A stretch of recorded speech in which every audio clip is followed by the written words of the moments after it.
Hey guys, my name's Nova, this is Film Express, and today we're going to be talking about the new Damien Chazelle movie, Babylon. I'm going to start off in a very honest way. I read the script for Babylon about a year ago now. It was about March or April of 2022. I read the whole screenplay, it was leaked online, and I had a lot of problems with the script. When I read it, it just felt super obscene to me. I had heard, along the grapevine that they were going to cut the script down from its extremely long runtime, and they were going to take out some of the really gross scenes. There was a couple of really obnoxious and almost filthy scenes. They said that they were going to cut it down and make it more accessible and make it a little bit less crude. I was very excited to see this movie in general, just because I had the hopes that they would cut out all the filthy stuff and really focus on the core of the story, which had a lot of potential, and it could have been one of those films that ended up aging really well, in my opinion. Needless to say, when I ended up finally seeing Babylon, I was so disappointed, guys. This was such a misfire to me. It's a film that aims to push buttons, and it really missed the mark. As you guys might know right now, this film is flopping at the box office and even on critics. It's got like a 50% score on Rotten Tomatoes.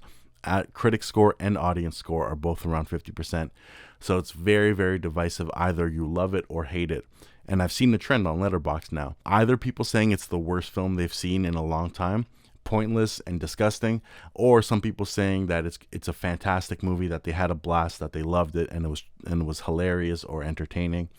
So you really have to see it for yourself to kind of decide where you land on it. For me, this was a frustrating film. Babylon is an exploration of the obscene side of Hollywood that we don't always get to see. It almost feels like it's written by a guy who's like never went to a party. It feels like it was written by a guy who's never had a beer or who's never done cocaine or things like that. But it's trying so hard to show you these, wild, rambunctious parties. But to me, they all felt so phony and so fake. It's crazy to me because it feels like it's drawing heavy inspirations from something like Boogie Nights and Wolf of Wall Street. But when you watch a Martin Scorsese or a PTA film, you can really tell that they've lived that type of lifestyle. So when they're making those films, it comes from a place of experience.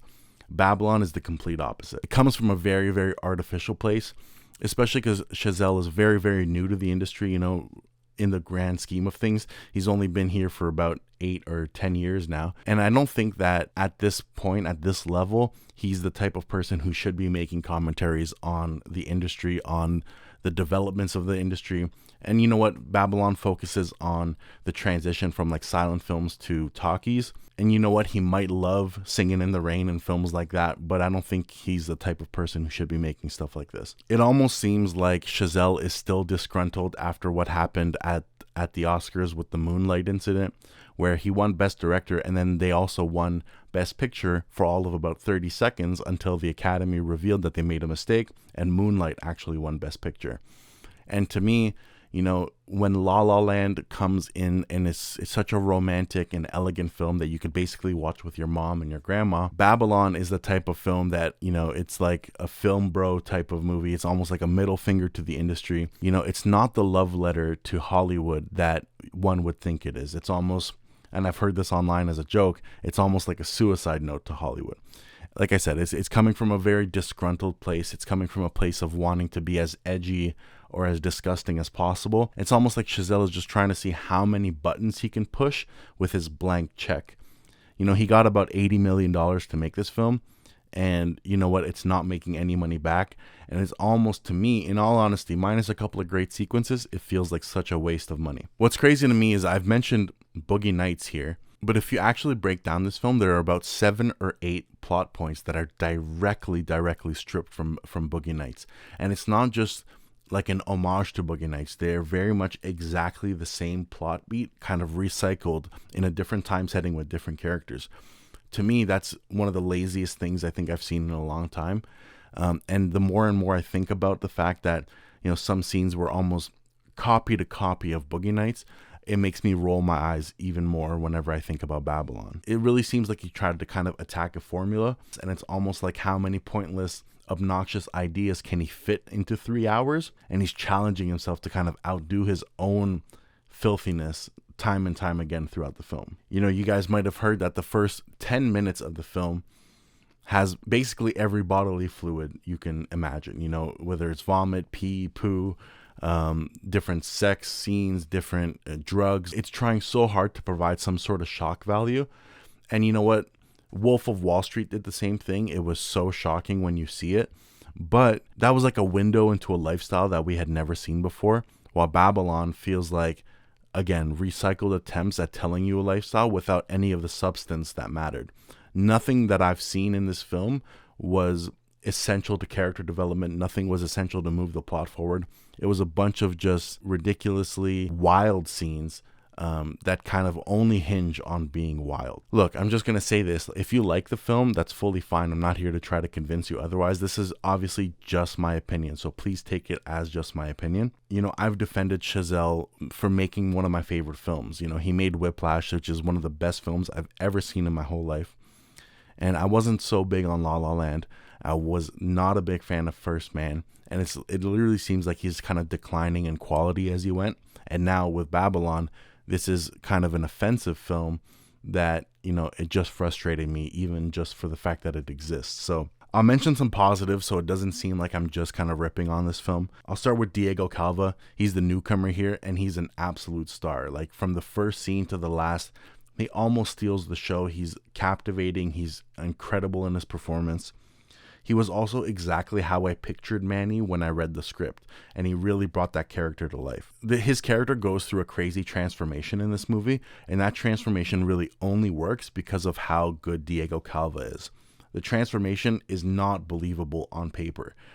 There's some jumps in logic in the character that really don't make sense, but Diego Calva tries his best to kind of ground all those logical jumps and all those changes in a very, very believable, emotionally resonant performance. You guys obviously must know Justin Hurwitz did the score for this, and he's one of the best composers working in the industry right now. He won the Golden Globe for his score here, for his music, and I absolutely think he'll win the Oscar as well for this. There were so many amazing songs, and the use of score throughout the film just elevated a lot of the scenes, so you can really tell that he put a lot of his heart into it. A lot of the songs in the score are the types of songs that you could kind of listen to on your own, you know, without the film attached, which is the way I would enjoy them at this point. The visuals are insanely good for the most part. There are so many elegantly shot scenes when they're not kind of focused on very disgusting things, especially in the second act when they're kind of focusing more on like film production and being on sound stages and film sets and making movies. That stuff was done with so much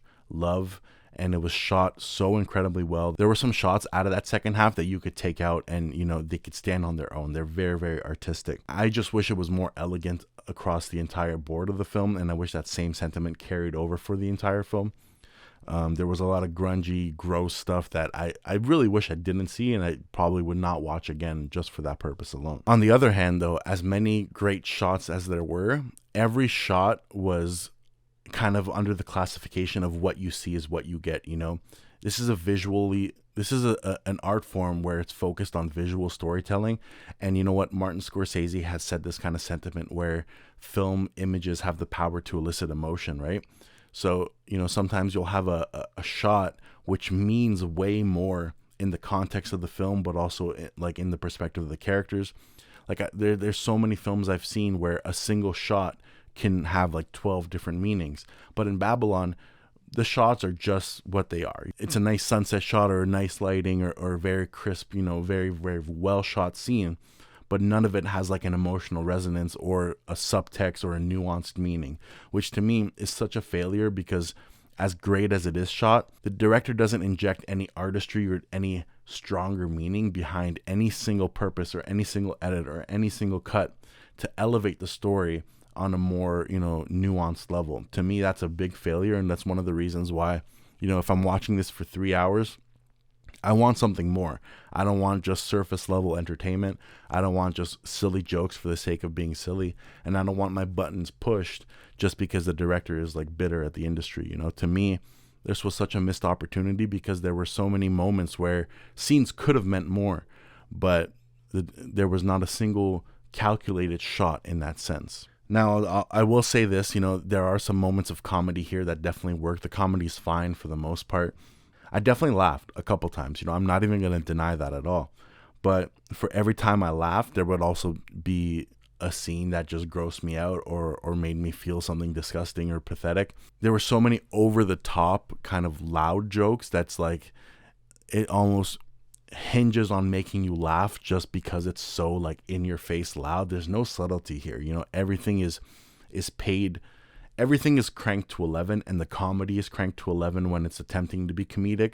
So, you know, it's very slapstick. It's a lot of yelling. It's a lot of loud noises. And to me, comedy can really work in the quiet moments. So to me, that was a big failure in that sense too. There's a scene on a soundstage in the middle of the film where Margot Robbie's kind of filming her first scene outside of silent films and where she has to talk. And the whole crew and cast dynamics there were incredibly hilarious. But again, it was a lot of yelling. The whole thing hinges on being very, very loud to get its comedy across. I must say that the runtime really, really holds the film back. And it's crazy because I was sitting in an empty theater when I saw this. There was not a single other person there. It was just me alone. A couple of times I started looking at the time on my phone, and I realized that only 30 minutes had passed. And then, you know, I put my phone away and I start watching the film for what seems like an hour or an hour and a half. And then I looked at my phone again and it was only 20 minutes that had passed. And that was such a shock to me. It felt like I was almost trapped. If the film had any sort of deeper meaning or any sort of subtlety or any sort of deeper purpose other than to kind of push buttons, I probably would have enjoyed this. I do love a lot of long films. I literally just watched Seven Samurai yesterday, and it was a beautiful, beautiful movie. I give that movie a 5 out of 5 stars, you know? But for this one, the runtime is really, really focusing on the wrong things. And a lot of the plot points just felt so useless and pointless. It's very, very self-important. Like, Chazelle really believes that he has something important to say about the industry. And it comes across so phony, comes across so extremist, so maximalist. And it's so self-indulgent and indulgent in general. It's cutting at just over 3 hours. And in that 3 hours, you know, I don't think I got anything worthy out of it, you know, and it sucks to say that because I really think he's a capable director. He's just not able to focus himself. And I think he's really picking the wrong things to say about his movies. There's a lot of shocking and appalling decisions. There's a lot of shocking and appalling narrative beats. There's a whole scene with Tobey Maguire that's literally a copy of a scene out of Boogie Nights. It's literally like a descent into disgusting madness where only serves to kind of shock the audience. You know, there's a scene where a guy eats a rat. There's a bunch of S&M characters, you know, kind of doing disgusting things all around the scene. To me, I can't see how anybody would find value in some of those things, but to each their own at the end of the day, right? The last hour of this movie was just filled with like ridiculously illogical character decisions, stuff that's kind of more romanticized than it is logical. It's a lot of push your button moments. It's a lot of silly screenwriting conveniences, things that you know, as a screenwriter, you're taking the easy way out instead of exploring something further and further to trying to get meaning out of it. And a lot of the momentum, like the film really tries to build some momentum, but anytime any momentum is built, it kind of fizzles out so quick and it becomes super silly and super hamstrung. There was a lot of plot armor for the characters. Like there's a couple of scenes in this movie that are basically life or death, and characters just like walk away like scot-free, scratch-free. To me, that was super silly. You know, it never felt like anything bad was going to happen to them. And anything bad that does happen to any character in this film is like self-inflicted, which I find super silly. There's a couple of moments in the film where it tries to be progressive and it tries to add a little dash of something that's a bit more in tune with new age ideas. There's a lesbian romance that literally feels tacked on for about 10 or 15 minutes in the long, big scheme of things. There's literally an African-American character here who kind of only serves as a commentary on like the development of like blackface at the time. But the racial commentary there is super, super surface level. It's paper thin. It doesn't have anything deeper to say about the struggles of a character in that type of situation. It really seems like almost like a studio checklist, like, oh, you need some LGBT representation. You need at least one black character. You need, you know, something to appeal to a wider audience. So Chazelle added these storylines without even thinking of their deeper resonance and without even trying to make any type of deeper commentary about them. Now, we get to the climax of the movie. There's an ending montage in this film. You guys might have heard about this or not. Guys, this was one of the most absolutely laughable things I've ever seen in any movie. Like, I'm not even just exaggerating when I say this. I laughed not because it was funny. I laughed because I couldn't believe the stupidity of what I was seeing on screen. There's like a wink, wink, nudge, nudge type of ridiculous montage at the end. And the more and more I think about what that montage was trying to serve and what the meaning was behind that montage, I end up scratching my head and kind of just being so turned off by this film. It was such a bad decision in my opinion. Like I said, guys, I read the script. That ending montage in the script is only an homage to Singing in the Rain. It's a 2-page montage that describes a love letter to Singing in the Rain and the influence Singing in the Rain had on cinema. What we end up getting in the film now is an homage to like the history of film, which has, you know, clips from Jurassic Park, from Terminator 2, from Avatar. And you know what? I did not go into this movie expecting to see little blue aliens from Avatar and a clip from Pandora or a clip from Jurassic Park at all. It came off like a really bad YouTube tribute edit, and it was so laughable. I cannot explain it enough how ridiculous it was and how much it made me just want to walk out. Luckily enough, there was only like 1 minute left in the movie. That was the end of the movie, but it left such a sour taste in my mouth. Like, we get it, Chazelle. You love movies, you love Singing in the Rain, you love the history of film, but you've told us this throughout your whole filmmaking career. And you spent a lot of this movie tributing Singing in the Rain, tributing Wolf of Wall Street, tributing Boogie Nights, that you didn't need to tribute films like Avatar or Terminator 2 in the grand scheme of things. And sure, there are clips from movies like Persona or Godard's movies. It comes off so phony. It comes off like somebody looked at some of the best, highest rated films on IMDb's top 250 or Letterboxd's top 250 and picked and choose random shots from those films to include them in his films. There's a shot of The Matrix that's not even the best shot of the Matrix movie. There's a shot of Jurassic Park that's not even the most iconic shot of Jurassic Park. There's a shot of Avatar that's from a random scene in the middle of the film. None of these scenes were even chosen with like a selective nature to kind of show more of their iconic presence in the history of film. It was really, really surface level to me. This movie was silly. It was goofy. It was obnoxious. It was disgusting. It was filthy. It served no purpose to me, and it was such a waste of $80 million that it left me feeling bitter with the state of cinema. There were, out of the 3 hours of this film, you could literally cut an hour and a half out of this movie and nothing would change. It was so inconsequential. There were so many scenes that just didn't lack purpose, and I'm sure they might have made the crew and the cast laugh while they were making it, but the audience is really suffering here. And you know what? Considering the bad marketing that this film had, the really, really bad trailers that this film had, and now the bad box office results that this movie is having, this film is not going to do well. And a lot of people will not remember this film, in my opinion. So it's just disappointing to see that, you know, one of our best filmmakers decided to go this route with his next movie. You know, it's very, very rare for a filmmaker to get a blank check to make a film these days. And Chazelle got everything he wanted, the best cast and the best crew in the industry today to make his film. And I really, really feel like he wasted that opportunity in a way that studios will now really, really kind of be careful before giving $80 million, $100 million to any type of director to make whatever they want, because there's a very big chance it'll become like Babylon and it will flop at the box office and it will struggle to even make its money back. So to me, this is not just one of the worst films of the year. It's one of the worst films I've seen in a long time. You guys might disagree, and that's okay. If you guys haven't watched this video and you've made it to the end of this video, thank you so much for watching and for listening to me ramble on and babble on about Babylon. I really appreciate it, guys. My name is Nova. This is Film Express. I did not like this movie, but if you guys did, please give me some comments down below. Let me know what you guys think. Let me know if you think I'm wrong. Let me know if you think I'm being too harsh on it. It's fully okay. We can definitely disagree, or we can agree. If you guys also hate this movie, let me know. We'll talk about it. Please like and subscribe, guys. I would really appreciate it. It will help the channel so much. I've been seeing a lot of new subscribers coming in, and I'm so happy to have you guys on board with Film Express. So I'll catch you guys on the next one, and I'll talk to you later. See ya.